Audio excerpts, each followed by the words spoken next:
नमस्कार, news capital express देख रहे हैं आप। मैं हूं आपके साथ गुंजन। चलिए बढ़ते खबरों की ओर। भोपाल से खबर है, जहां पर पिछड़ा वर्ग संयुक्त मोर्चा ने मांगों का ज्ञापन पूर्व सीएम कमलनाथ को सौंपा है। उन्होंने कुछ मांगे की हैं। बता दें आपको कि 27% ओबीसी आरक्षक को सुप्रीम कोर्ट ने तुरंत नाराकरण करवाया है। वहीं पार्टियों के घोषणा पत्रों में ओबीसी आरक्षक को 9वीं अनुसूची में शामिल करना, SC, ST, OBC के जातिगत जनगणना को पार्टी के वचन पत्र में शामिल करवाना, निजी क्षेत्र में भी आरक्षक लागू होगा। विधानसभा चुनाव में आरक्षक देखिए, ये जो आरक्षण का जो पूरा इतिहास है, कॉन्स्टिट्यूशन के अमेंडमेंट से लेकर अभी तक का, आज मैंने अपने स्पीच में क्रमवार बताया। जब ये मणिशंकर अय्यर कमेटी ये ड्राफ्ट कॉन्स्टिट्यूशन बना रही थी, तब मैं उनकी मदद कर रहा था और ओबीसी का आरक्षण का हमने प्रोविजन उसमें डलवाया था।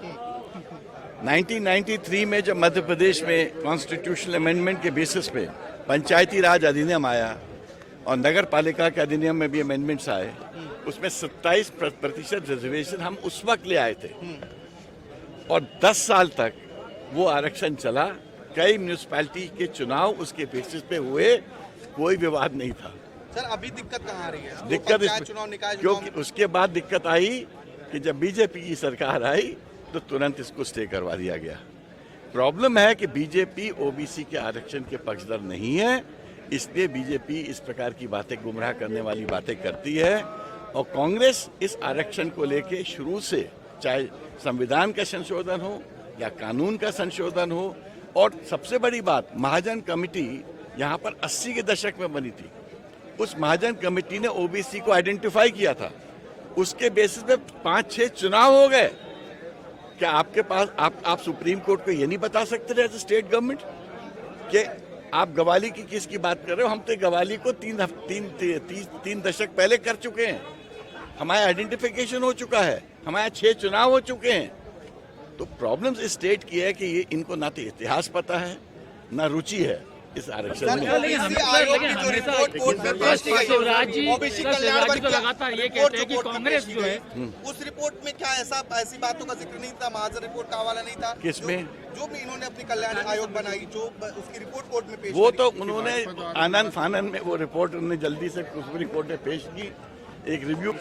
अब मैंने तो आज पूरा इतिहास आपको क्रमवार बता दिया है। अगर आपने वो सुना होगा तो आप समझेंगे कि मैंने जो एक एक बात बताई है, इसकी पुष्टि कोर्ट के रिकॉर्ड से हो सकती है। हल इससे नहीं, हल इसलिए भी निकलना चाहिए कि करीब 2.5 लाख पोस्ट प्रमोशन सालों से विथहेल्ड है, 15-20 साल से विथहेल्ड है।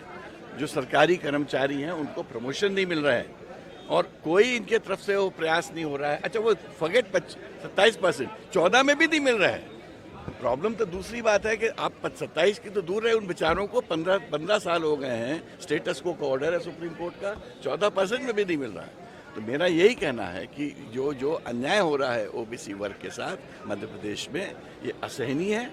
कांग्रेस पहले भी उनके साथ थी, आज भी उनके साथ है और हम हर वे में उनकी सपोर्ट करेंगे, चाहे कोर्ट हो या कोर्ट के बाहर। और अगर सुप्रीम कोर्ट के जजमेंट से चलते तो उस रिपोर्ट की तो कोई वैल्यू नहीं थी। सुप्रीम कोर्ट तो कहने का था जज की रिपोर्ट ही चाहिए।